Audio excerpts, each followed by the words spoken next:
네, 자, 세 번째 강의입니다. 이론 강의. 그 구석기 시대 유적지에 대해서 제가 좀 추가 설명할 게 있어서 구석기만 조금 더 보고 그리고 다음 진도 갈게요. 페이지 20입니다. 자, 20 보면 거기 유적이 나옵니다. 그 구석기 시대 물어보는 문제 가운데 이 유적을 주로 물어보는 형태가 많아요. 그래서 이 유적에서는 주로 뭐가 특징이니? 뭐 이런 식의 케이스거든요. 그래서 그 유적에다가 별표를 3개 치시고 가장 많이 출제하는 형태입니다. 쉬워요. 이 파트가. 자, 그 중에 평안도엔 평남 상원 검은모루 동굴 두 번째 칸에 있죠. 이게 우리나라에서 가장 오래된 유적지 가운데 하나입니다. 북한에 있고요. 발견된 게 주먹도끼니까 이런 식이겠죠. 전기입니다. 그 다음에 세 번째 칸에 있는 충남 공주 석장리.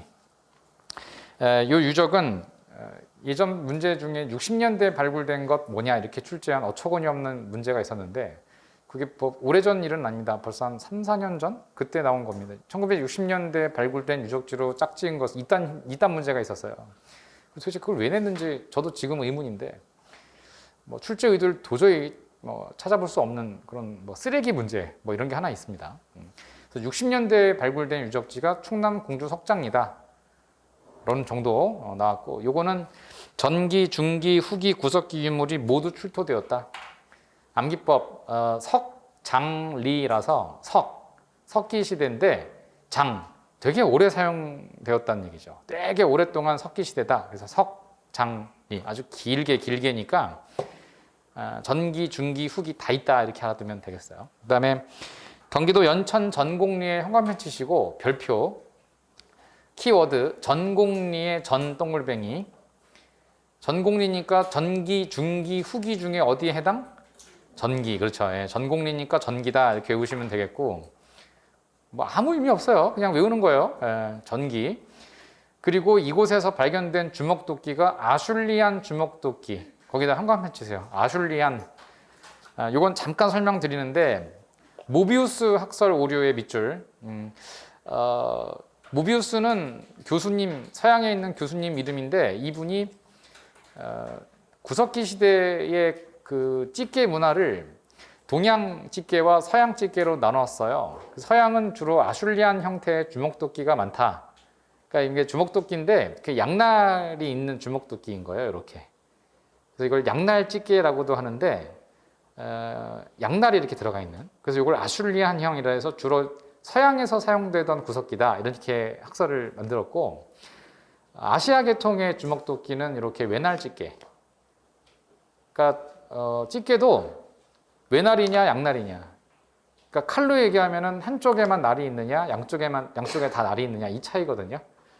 모비우스는 동양과 서양의 구석기를 이렇게 두 개로 나눠서 그러니까 의도가 좀 안 좋죠.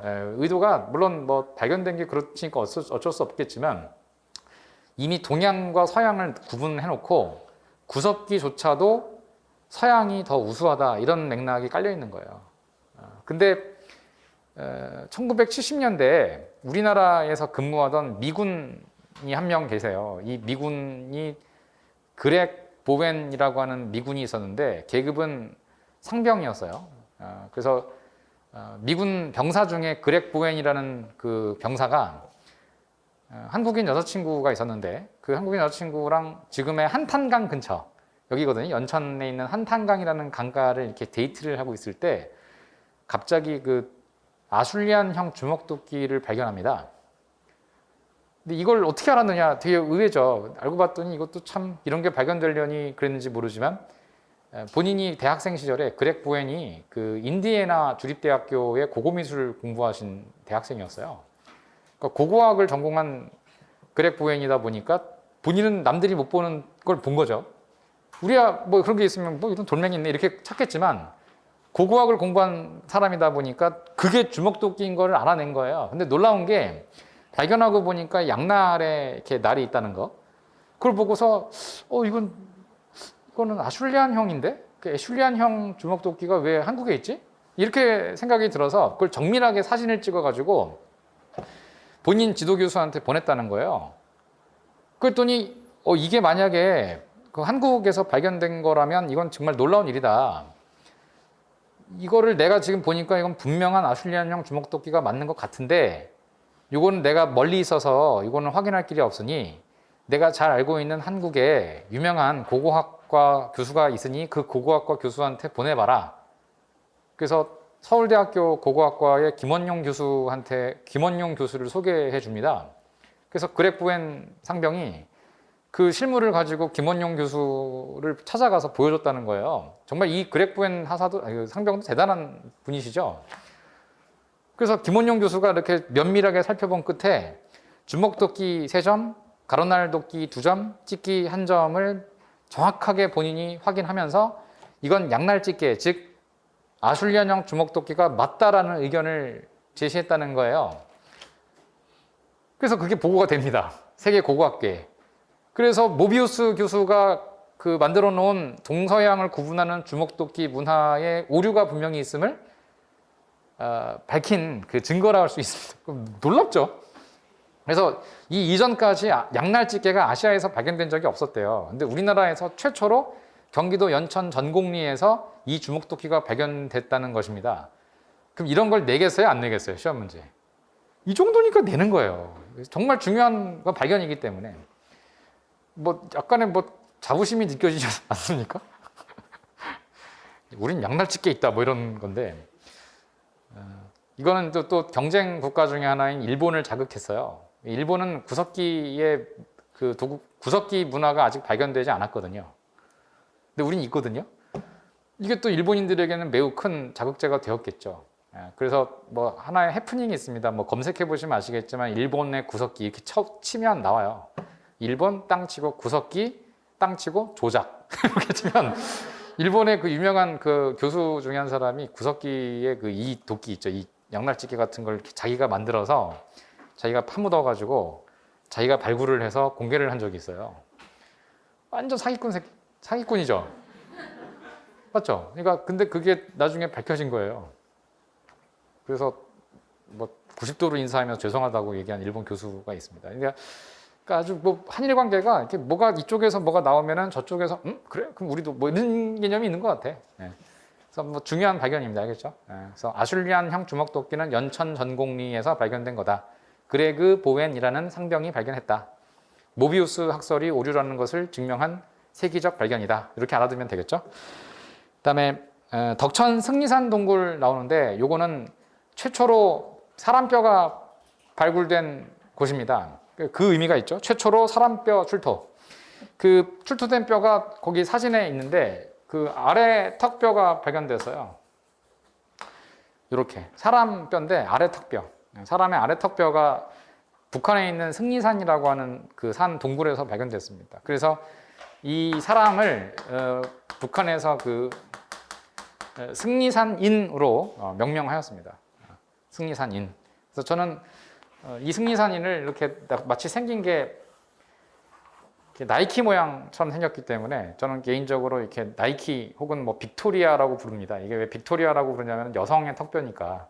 그래서 저는 빅토리아라고 이렇게 얘기하는데 빅토리가 바로 승리를 뜻하거든요. 그래서 빅토리아의 뼈가 발견된 곳이 빅토리 마운틴이다. 그래서 승리산인이다. 이렇게 외우시라는 거예요. 그리고 충북 청원 두루봉동굴 별표치고 현관펜 치시고 여기에서 발견된 게 바로 흥수아이라는 온전한 개체분. 두 개체라고 하는데 사진에 나와 있는 건 한 개체죠. 그러니까 한 사람분 뼈인데 이게 한 8살쯤 되는 남자아이의 온전한 시신이에요. 시신이라고 하긴 좀 그렇고 그냥 유골인데 그게 밑에 보이시죠? 이런 형태로 발견이 되었어요. 충청북도 청원 두루봉이라는 동굴에서 말이죠. 그래서 별표치라고 한 이유는 북한에서는 이렇게 아래 턱뼈 하나만 나왔잖아요. 근데 우리 남한에서는 완전한 한 개체가 다 나온 거예요. 그러니까 이건 엄청난 발견이에요. 그러니까 이 다른 나라와 비교해서도 구석기 시대의 인골이 온전한 형태로 나오는 경우가 극히 드물거든요. 근데 우리나라에서 이게 나왔다는 거예요. 근데 이걸 발견한 분이 김흥수 씨였기 때문에 김흥수 씨의 이름을 따가지고 이 아이의 이름을 흥수아이라고 한 것입니다. 이것도 우연한 발견은 아니었어요. 남들은 다 이게 우연히 발견한 것처럼 생각되지만 김홍수 씨가 원래 도로를 이렇게 닦는 분이시래요. 이렇게 뭐 고속도로 만들고 그런 회사에서 근무하신 분이신데 그러다 보니까 막 산 터널도 뚫고 이러다 보면 구석기 유적이 막 나오기도 하겠죠. 그래서 평상시에 그런 구석기 유물들을 나올 때마다 아까 말씀드린 그런 교수님, 김원용 교수 같은 분에게 이렇게 보내곤 했대요. 이런 게 나왔는데 어떤 겁니까? 이렇게 뭐 굉장한 그런 어떤 의식이 있으신 분이시죠. 대부분 도로를 닦으시는 분들은 그런 게 나오면은 그냥 없애고 버리고 말아요. 그리고 그냥 터널 뚫는 데 주력을 하시는데 이분은 그런 게 나올 때마다 잘 모아뒀다가 교수님이나 학계에 보고를 하고 그 보냈다고는 해요. 근데 그럴 때마다 김은수 씨가 김 교수에게 들었던 얘기가 사람 뼈가 중요합니다. 이랬다는 거예요. 그러니까 이런 뭐 주먹도끼 집게는 뭐 널리고 널린 게 사실은 많습니다. 그런데 사람 뼈가 중요합니다. 근데 그 말을 잊지 않고 늘 마음속에 담아두고 계신 거예요. 사람 뼈 이러면서. 그래서 결국 그 도로를 닦을 때마다 사람 뼈가 나오는지 안 나오는지를 봤는데 나왔다는 거예요. 그러니까 이것 또한 어찌 보면은 굉장히 어떤 목적 의식과 의지가 있었기에 발견한 거라고 볼 수 있는 거죠. 그러니까 제가 봤을 때 우연도 있지만 뭐든지 노력 없이는 되는 게 없다는 전 생각을 해요. 뭐든지. 이게 두루봉동굴 흥수 아니다 이렇게 알아두시면 되겠죠. 그 다음에 전말동굴 나옵니다. 요거 전말동굴은 사람의 얼굴을 새긴 코뿔소의 뼈 출토. 이게 말이 되게 어려운데 그냥 뭐 이거 하나 이렇게 이런 코뿔소의 대퇴부, 그러니까 뒤쪽에 있는 다리에 여기 바디랑 이렇게 연결하는 이 뼈 있죠. 이거 대퇴부 뼈인데 이 코뿔소의 뼈가 좀 짧잖아요. 그렇거든요. 근데 이 짧은 뼈에 사람의 얼굴을 이렇게 생긴 모양이 있다는 거예요. 저도 이게 실물을 봤거든요. 실물을 저기 단양 수양계 유적 가가지고 봤는데 이게 사람의 얼굴이 여기 안에 있는지가 잘 안 보여. 전 이렇게 봤는데 잘 안 보여요. 제가 눈이 삐꾸여서 그런지 모르겠는데 안 보이더라고요. 그래서 저랑 같이 이렇게 갔던 조교들이 3명 있었어요. 근데 제가 그날 뭐 이렇게 답사도 있고 해서 조교 3 학생이랑 같이 막 구석기 유적 한번 보러 갈래? 그랬더니 네? 구석기 유적이요? 술 먹으러 가자고 이 새끼야. 이래가지고서 제가 가서 단양까지 가서 이렇게 보다가 진탕 마시다가 그냥 다음날 아침에 박물관이라도 한번 가야겠다 해서 가가지고 이렇게 술 취해서 안 보이나? 이렇게 야 일로 와봐. 너 이거 보이냐? 사람 얼굴 보이냐? 했더니 에헤헤 선생님 여기 사람 얼굴 어디 있어요? 이러더라고. 왜 그랬냐면 이게 뼈가 이렇게 매끈하지가 않고요. 막 실제로 이렇게 돼 있어요. 이렇게 돼 있는데 뭐가 사람 얼굴인지를 알 수가 없어요. 했더니 거기 학예사께 제가 물어봐요. 여기 사람 얼굴 뼈 있어요? 했더니 여기 있네요, 선생님. 이러더라고. 네? 이게 보여요? 했더니 선생님 안 보이세요? 저를 바보로 만들더라고. 그랬더니 어떤 한 조교가 선생님 있네요. 뻥치지 마. 이랬어요. 제가. 선생님 여기 있잖아요. 막 영원히 못 찾았어요. 저는 끝까지. 어쨌든 근데 우리 학교에서 이렇게 그래서 실물이 있고 옆에 이거를 이제 사진 해가지고 요게 사람 뼈다 이런 식으로 이렇게 찍어 놓은 게 하나 있는데 그걸 보니까 이게 이렇게 봐세요. 모르겠는데 뭐 이 정도 가보시면 제 말을 이해하실 수 있을 거예요. 여러분들 나중에 혹시 단양 수양계 박물관 가셨을 때 제 말씀을 잊지 않고 이렇게 보시면 이렇게 한번 보세요. 이렇게 있는지 없는지. 또 근데 뭐 있다고 하니까 그냥 있는 거죠. 알겠죠? 그래서 제천 전말동굴에서 발견된 건데 이렇게 단양 수양계 박물관에 이렇게 있습니다만 사람 얼굴을 새긴 코뿔소의 뼈가 출토되었다. 근데 이거 외우기가 어렵죠. 그래서 전말동굴에 점 동글뱅이 치고 제 또 무슨 얘기 하려고 그러나 싶죠. 전말동굴에 점 그리고 얼굴에 동글뱅이 치고 그 다음에 코뿔소 할 때 코에 동글뱅이 치면 사람 얼굴 얼굴이 코뿔소 얼굴 코에 뭐가 있어요? 점 이렇게 외우시라는 거예요. 사람 얼굴에 코가 있는데 코에 점이 있네 이렇게 생각하시라고요. 그러면 전말동굴 얼굴 코뿔소 이렇게 외우시라는 거죠. 알겠죠? 여기까지 할까요? 여기까지 하면 일단 될 것 같습니다. 자 이렇게 해서 구석기 유적에 대한 얘기를 했고요. 나머지는 여러분들 본문 참고하시고 표 보시면 됩니다. 자 그러면 이번 시간에는 약 한 20분 정도 남았는데 청동기랑 철기 구분하는 연습 해드릴게요. 페이지 26이고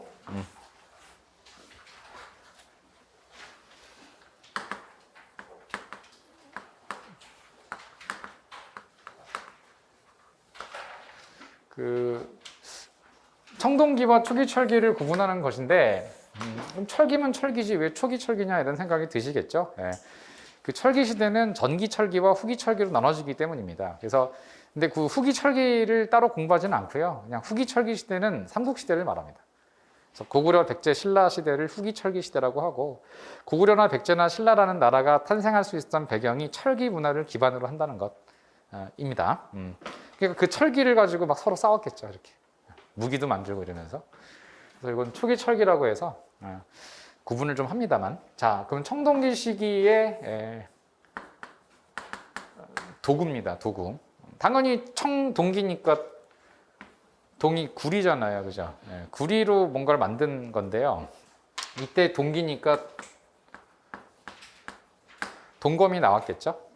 구리로 만든 칼. 그 칼에 주목을 할 필요가 있겠죠? 칼이 있다는 거는 전쟁, 또 뺏는 거니까 빈부차 발생, 그리고 많이 가진 자, 적게 가진 자, 사유재산, 빈부차 발생, 그리고 계급. 그 계급이 있는 사회를 국가라고 한다. 알겠죠? 그래서 칼이 상징하는 건 전쟁, 사유재산, 빈부차, 계급. 그것은 곧 국가다. 그래서 국가가 이제 등장을 하는데 그때 처음으로 등장한 우리나라의 국가를 고조선이라고 하는 거예요. 그러면 이 시기에 동검은 어떤 동검이냐 이렇게 물어볼 수 있는데요. 생긴 게 옛날 중국 고대의 악기인 비파처럼 생겼다고 해서 비파형 동검이라고 합니다. 물론 이런 칼을 갖고 있었던 사람들은 대부분 그 우두머리였겠죠. 뭐 군장이라고 하는데 추장, 뭐 족장이라고 부르는 우두머리입니다. 그리고 칼이 상징하는 게 여성이 아니고 이제는 남성 사회로 전환되는 거예요. 그래서 신석기 시대의 여성 중심의 사회에서 청동기 시대의 남성 중심 사회로 바뀌어가고 있다라고 볼 수 있고요. 또 그런 군장이 자신의 권위를 내세우려고 목걸이를 많이 하고 다녔어요. 근데 그 목걸이는 태양빛을 받으면 반사가 됩니다. 그래서 반짝반짝 빛나는 것으로서 본인의 권위를 상징한 것이었는데 반짝반짝 빛내려고 하다 보니까 표면을 열심히 닦아야 했겠죠. 그래서 그것을 청동으로 만들었는데 반짝반짝 빛나다 보니까 이게 거울처럼 보였던 것 같아요. 그래서 이것을 거울인데 표면이 아직까지는 그렇게 반짝반짝거리진 않았기 때문에 거친 무늬 거울이라고 합니다. 거친 무늬 거울. 그래서 거친 무늬 거울. 이거 모두 다 지배층을 상징하는 그런 유물입니다. 그런데 초기 철기 시대죠. 초기 철기니까 이제 철기로 바뀌어 갔거든요. 그러면 이제 칼 만들 때도 뭘로 만들었겠어요? 여기다 쓸까요? 이렇게 만들었겠죠. 그래서 철로 무기를 만들게 되면서 앞으로 전쟁은 더 치열해집니다. 청동기로 만든 때와 철기로 만들었을 때 싸움이 달라졌겠죠. 아무래도 강철검 이렇게 나오면은 막 전쟁이 훨씬 더 막 피와 살이 튀고 막 그랬을 거예요, 그죠? 그런데 초기 철기 시대에 이 청동기가 없어진 게 아니고 여전히 사용이 되었습니다. 그래서 초기 철기를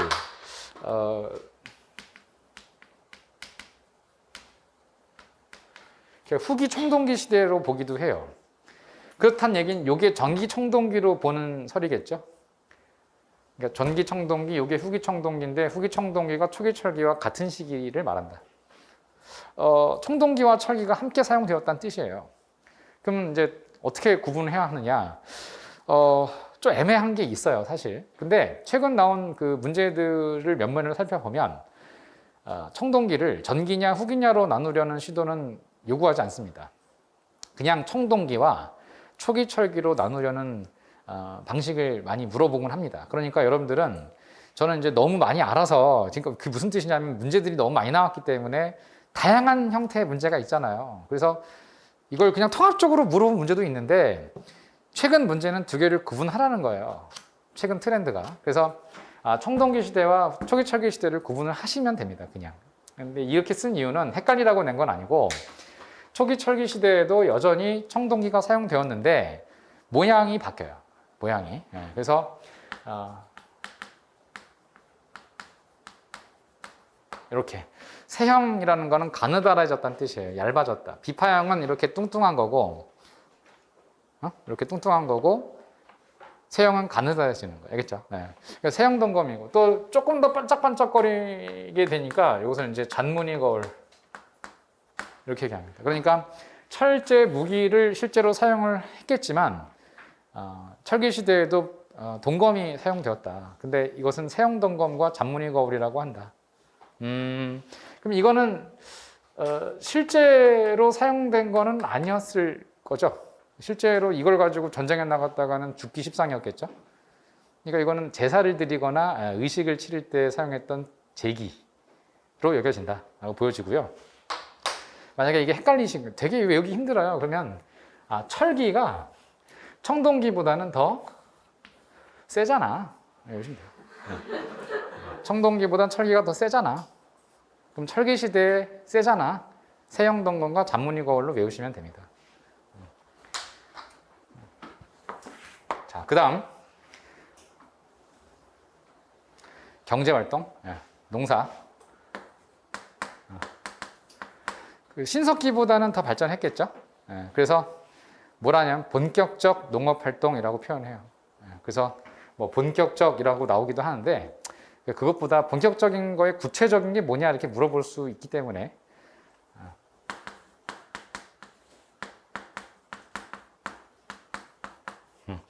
이 벼농사가 이제 처음 시작됩니다. 쌀 미자. 그래서 탄화미, 미.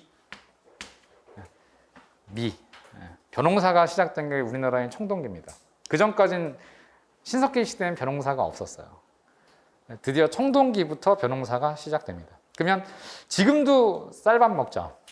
쌀밥 선호하고. 그럼 그 이후에는 바뀐 게 없다는 거예요. 그냥 계속 뭐 옛날 이현세 씨라는 만화가가 그린 그 만화를 보면은 거기에 보면 이 쌀 농사 재배하는 뭐 그런 에피소드가 있는데 거기 주인공들이 막 이래요. 뭐 부루라는 주인공이 나와가지고 야, 너 이거 먹어봤냐? 이거 뭐 어디서 새로 온 건데 먹어봐. 완전 맛있어. 이러면서 막 이게 뭐 쌀이라는 건데 이러면서 했더니 뭔데 그래? 그게 했더니 뭐야 이거 하면서 둘이 막 먹는 그런 만화 내용이 나와요.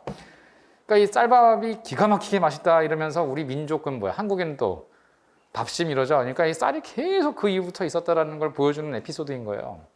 그래서 이 쌀농사를 계속 졌고 다만 이제 이 벼농사에 어울리는 자연 환경은 우리나라가 아니었기 때문에 또 우리는 어때요? 그런 어떤 식탐이 굉장히 강력한 민족이죠. 다른 민족에 비해서 전 그렇게 생각하거든요. 뭔가 이렇게 맛있는 거를 엄청 중요하게 여기는 민족인 건 맞다. 확실하다. 특별히 원장님이랑 이렇게 뭐 같이 밥 먹고 막 고기 먹고 이러잖아요. 그러면 항상 잠깐 스톱! 교수님 잠깐! 그래서 핸드폰으로 항상 이렇게 그래서 제가 그리고 이렇게 먹는다. 그래서 근데 이걸 왜 찍어요? 원장님 이걸 왜 찍어요? 했더니 교수님 요즘 트렌드 모르시네. 그래서 뭔데요? 했더니 이거 인스타에 올려야 돼요. 이걸 왜 올려요? 인스타에 우리가 먹는 거를 했더니 이러시면 안 된다니까요. 요즘 애들 이거 되게 중요하게 여겨요. 이걸요? 우리가 먹는 걸? 그랬더니 그렇대. 그래서 근데 여기 원장님만 그런 게 아니라 다른 지역의 젊은 원장님들이 다 그래요. 뭐 어저께는 저기 대구 가서 불닭볶음을 먹었는데 이렇게 먹으려니까 에헤 왜 이럽니까? 그래서 자기가 찍어서 또 올리더라고. 이거 또 여기서 이러시네? 그랬더니 뭐 요즘 다 이래요. 부산 원장님도 그러고 다 그래요. 먹기 전에 짜장면 먹어도 찍어요 이러더라고. 그러세요. 먹는 걸 무지하게 좋아한다는 민족이라, 그지? 그러니까 이 잘 먹고 잘 사는 법 이러잖아요. 인사도 밥은 먹었냐? 그러니까 이 벼농사가 더 많아져야 되는데 더 잘 지으려면 이 벼의 특징을 이해해야 되거든요. 이 벼는 물을 엄청 좋아하는 작물이라서 항상 사시사철 물이 풍부해야 돼요. 근데 우리나라의 환경은 기후가 1년 내내 물이 풍부한 나라는 아니에요. 그럼 이 벼농사를 지으려면 어떻게 해야 돼요? 우리나라의 특징은 1년 강수량이 1350mm쯤 되는데 평균 1350mm 가운데 약 750에서 800mm가 6월부터 7월까지 집중적으로 냅니다. 장마죠. 그러니까 집중호우가 우리의 그 어떤 자연환경 기후라 할 수 있는데 그러면은 절반쯤이 막 한꺼번에 내리잖아요. 그럼 어떻게 해야 돼? 그 아까운 물을 가둬둬야죠. 그래서 저수지를 만들기 시작한 거예요. 저수지. 그래서 우리 민족은 요 철기 시대 때부터 저수지를 많이 만들게 됩니다. 저수지 축조. 그래서 예컨대 그 충청북도의 제천에 가면 세명대학교라고 있는데 그 세명대학교에 의림지가 있어요. 그래서 제천에 있는 세명대 학생들이 항상 술 마시는 데가 의림지였대요. 저수지 근처에서 이렇게 술 마시고 놀고 그랬다는 거야. 또 경남 밀양의 수산제, 그다음에 전라북도 김제 벽골제. 그러니까 이런 데가 모두 이 초기 철기 시대 그때의 나라를 삼한이라고 부르거든요. 그러니까 지금은 이제 도구로 접근하면 초기 철기 시대지만 나라 이름을 얘기하라면 삼한 시대예요.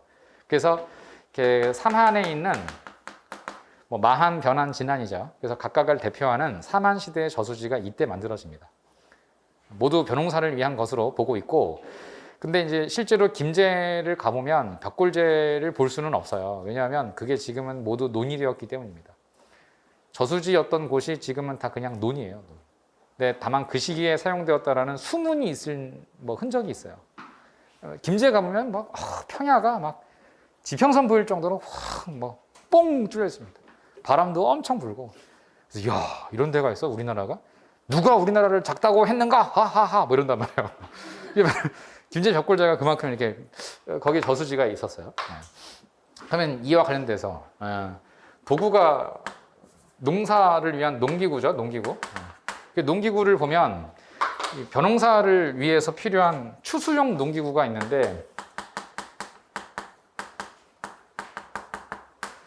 반달돌칼이라는 게 핵심이에요. 근데 뭐 반달돌칼만 있는 건 아닌데 반달돌칼이라도 일단은 알아두자 이런 취지입니다. 그래서 반달돌칼이고 뭐 그 밖에 뭐 바퀴날 어쩌고 도끼, 그다음 뭐 홈자, 뭐 귀 뭐 이런 게 있어요. 그래서 이건 막 반바지 이렇게 봅니다. 반바지. 청동기 시대의 농기구 반바지. 반바귀인데 그냥 반바지. 그래서 반달돌칼, 바퀴날 도끼. 어렵죠 말이.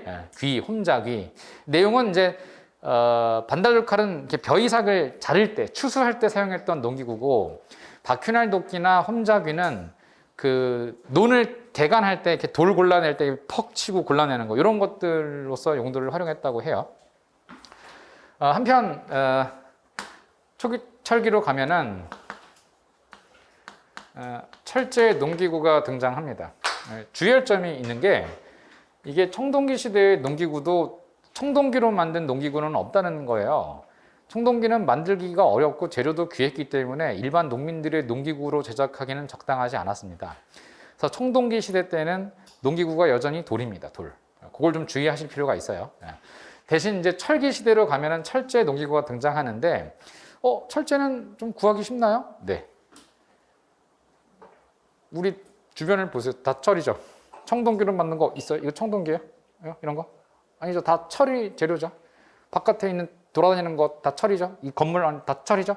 그러니까 이 철이라고 하는 게 정말 풍부하고, 다만 이제 청동기랑의 차이가 뭐냐면 철기는 그 끓는 점을 높이는 기술이 필요하거든요. 그러니까 철을 녹이는 기술이 필요한단 말이에요. 슬래그를 제거하고 그러려면은 녹는 점을 높이는 기술만 있으면 됐단 말이에요. 그래서 그 기술이 생깁니다. 그래서 철기가 대중성을 띌 수가 있었어요. 그리고 쉽게 구할 수가 있었고 녹는 점이 높여지는 기술만 확보하면 됐기 때문에 농기구로도 제작될 수 있었고 무기로도 제작될 수 있었기 때문에 만들기도 어렵고 그 재료도 구하기가 힘든 청동기를 대체할 수가 있었던 거예요. 알겠죠? 그래서 철기는 상용화되었다. 이렇게 보시면 되고요. 지금도 사실은 철기 시대죠. 그죠? 지금 철기 시대죠. 포항 제철 뭐 이러죠. 포스코, 철강 이런 거죠. 다 지금도 철기 시대인 거예요. 알고 보면. 자, 농기구까지 했고요. 자, 그 다음에 뭐가 있냐? 토기. 청동기 시대 토기는 민무늬 토기인 경우가 일반적이고, 그 다음 민무늬 토기의 일종인데 민무늬 토기가 지역적으로 상당히 좀 다양해요. 뭐 한반도 그 동북 지역에서 발견되는 뭐 토기들도 있고, 뭐 중부지방에서 발견되는 토기, 남부지방, 또 서북지방 되게 다양합니다. 지역적인 편차가 큰 편인데 대략적으로 통칭하여 민무늬 토기라고 합니다. 왜냐하면이 아니라 이거는 구분해야 될 게 신석기 시대에 처음 만들어진 토기도 민무늬 토기거든요. 그래서 이걸 두 개를 구분하라고 신석기 시대 민무늬는 이른자를 붙인 거예요. 그래서 이른 민무늬는 신석기고 이른자가 없으면 그냥 민무늬 그러면 청동기 토기가 된 겁니다. 그래서 두 개를 구분하시면 되겠고 그 가운데 우리가 주목되는 건 다양한 것 가운데에서 한반도 서북지방에서 발견된 의주 미송리식 토기라는 게 있어요. 그래서 이 의주의 미송리식 토기가 좀 중요하다. 민무늬 토기 가운데 하나고 또 전국적으로 발견되는 것 가운데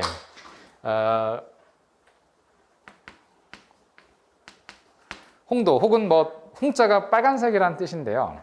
붉은색을 띠는 토기라고 해서 이걸 붉은 간토기라고도 합니다.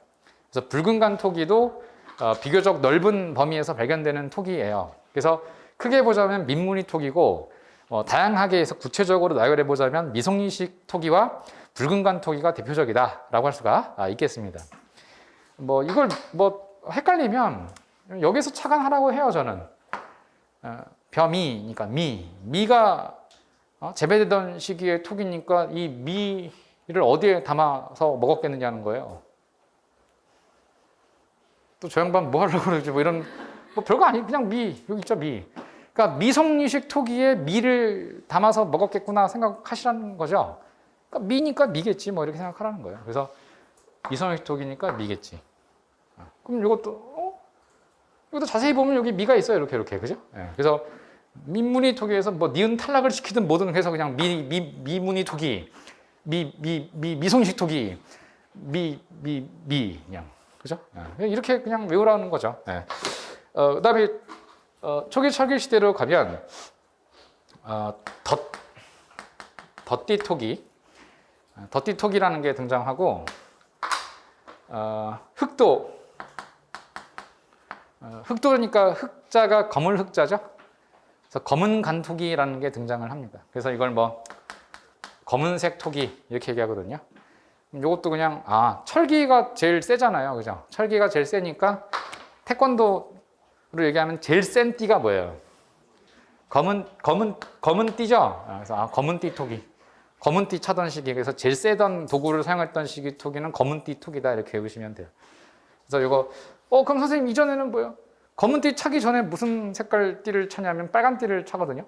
태권도가 그러거든요. 그래서 빨간색 토기에서 검은 띠 토기로 바뀌었다 이렇게 생각하면 편하겠다는 거죠. 이건 강의가 아닙니다. 그냥 외우라는 거죠. 주입시키는 거예요, 그죠? 주입. 그다음에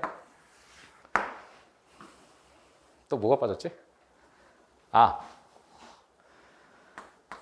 유적인데 그 청동기 시대의 유적은 이런 의주도 있지만 부여와 여주 같은 게 가장 유명한 청동기 유적지예요. 그 이유는 이곳에서 벼농사를 행했다라는 근거 지역이기 때문이거든요. 그래서 탄화미, 그러니까 벼가 발견된 지역이 바로 이 부여와 여주입니다. 그래서 지금도 여주 그러면 쌀로 유명하죠. 그래서 여주 2000쌀 이러죠. 그래서 여주 임금님표, 대왕님표 이러죠. 그래서 임금님께 진상하던 여주 2000쌀 이런단 말이에요. 그래서 여주 하면 쌀이 유명하다. 부여도 그렇다. 그래서 이 부여와 여주가 벼로 유명하니까 부여와 여주를 합치면 부여주, 그죠? 부여주를 조금 빨리 발음하면 뼈주 이렇게 된단 말이에요. 그래서 벼가 많이 재배되던 동네 이름인 벼를 이렇게 좀 길게 발음하면 뼈죠. 못 알아들었어요? 못 알아들었어? 그래서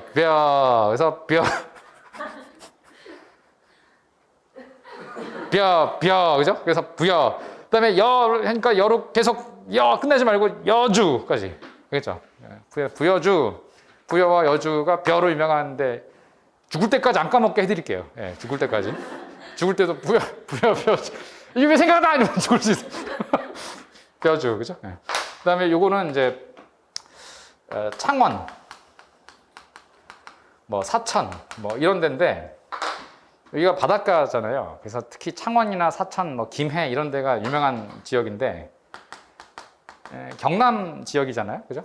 그래서 이게 바다를 통해서 철을 수출했던 지역 가운데 하나예요. 우리가 철을 수입한 게 아니고 이제 수출을 해요.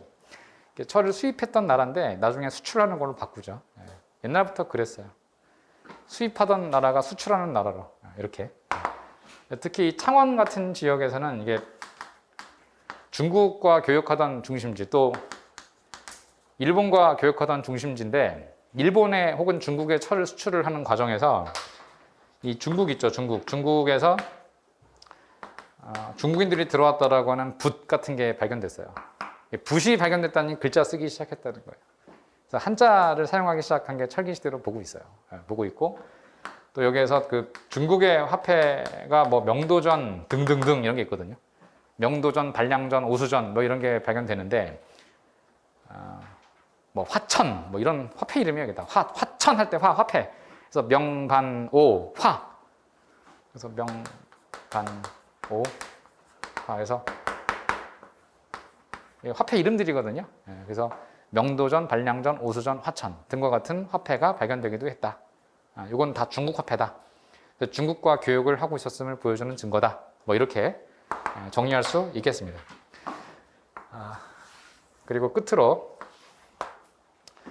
무덤. 그 무덤을 공부하는 이유는 이 나라들이 이제 계급이 있고 군장이 있기 때문에 그렇거든요. 그래서 무덤 그러면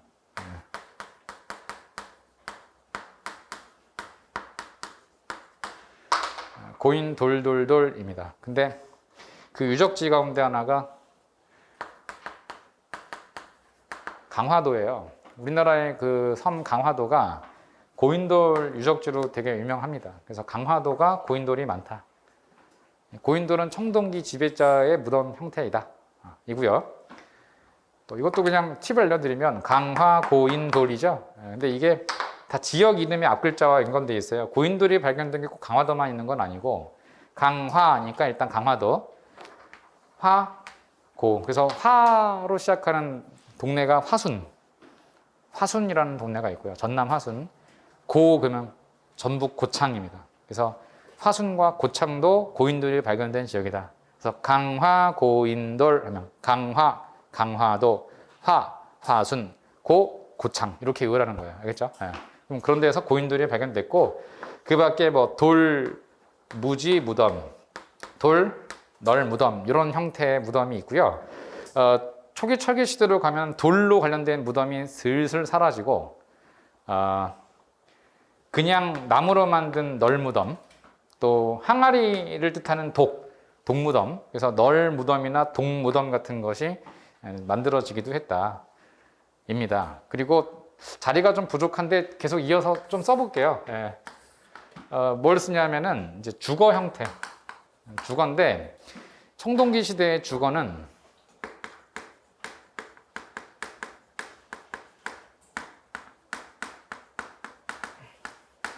대산임수의 집자리 유적이 직사각형 형태가 많습니다. 그 집 형태가 지금 우리 강의실이 약간 직사각형이죠. 이런 형태가 나오면은 청동기 시대의 집자리 유적인 경우 많아요. 그리고 이 직사각형의 크기가 다 다양해지고 있는데 크기의 다양은 빈부차가 발생하고 있음을 보여주는 겁니다. 그래서 집 평수가 넓은 평수도 있고 작은 평수도 있거든요. 이렇게 빈부차가 있구나 알려주고 있고, 철기 시대로 가면은 이게 이제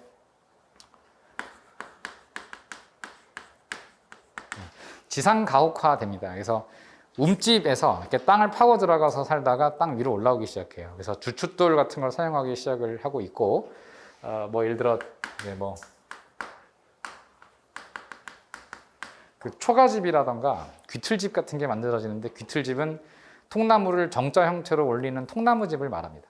그런 것들이 나오기 시작을 합니다. 그리고 마지막으로 이 시기에 국가를 얘기하면 단군 조선 시기가 청동기 시대에 해당되고, 철기가 전래가 되고 난 이후에는 기자조선이라는 조선이 나오고요. 그 기자조선 다음에 위만조선이 나온다는 거예요. 그래서 시기를 마지막으로 좀 쓰면 대략적으로 BC 20세기 정도가 청동기 시작이고, 기자조선 단계가 BC 5세기 정도에 해당되고, 위만조선이 BC 2세기 정도에 해당한다고 볼 수가 있습니다. 그래서 이렇게 정리하면 청동기, 초기철기 구분하는 표가 완성이 되었습니다. 이렇게 구분하시면 돼요. 문제도 그냥 쉽게 풀려요. 뭐 문제 풀다가 잘 모르겠거든. 이 표 보고 이렇게 왔다 갔다 하시면 돼요. 그러면 문제가 많이 풀립니다. 자, 오늘 첫날 강의였습니다. 첫날 강의였고 잘 따라와 주신 듯 합니다. 그래서 앞으로 뭐 가능성이 굉장히 많아 보입니다. 다행스럽게. 여러분들과 함께 내년 시험 합격을 위해서 적어도 1년까지는 제가 할 테니까 잘 따라와 주시면 감사하겠습니다. 자, 오늘 여기서 마무리합니다. 고맙습니다. 네.